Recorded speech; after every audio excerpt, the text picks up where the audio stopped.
Hello, everyone. Welcome back to Docents Digitalis TV. In today's video, we're going to learn how to use the verb to have in English. To have is one of the most important verbs in English because we use it to talk about possession, relationships, and experiences. Let's go over how to use to have correctly in different situations. Let's get started. The most common use of to have is to talk about possession, things that you own or have. For example, I have a car. She has two brothers. They have a big house. Remember that for he, she, and it, you use has, and for I, you, we, and they, you use have.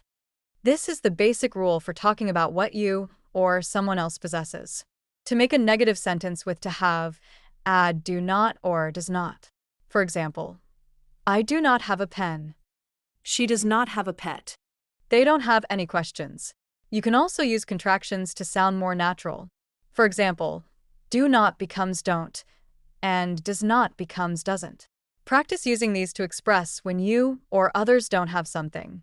To ask questions using the verb to have, you can start with do or does. Here are some examples.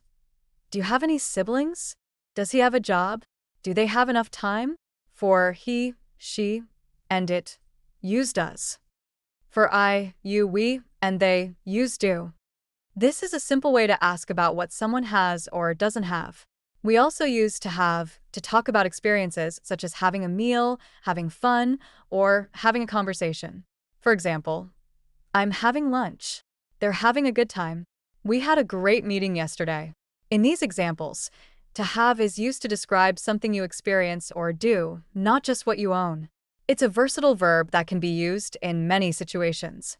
To have is also used to form the present perfect tense, which talks about things that have happened or experiences you've had in the past but are still relevant now.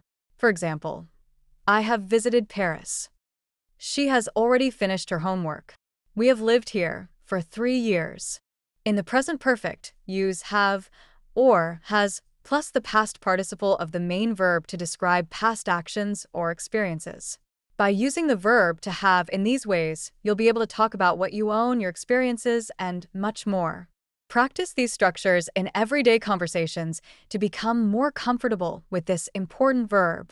If you found this video helpful, don't forget to like, share, and subscribe to Docents Digitalis TV for more English lessons and tips.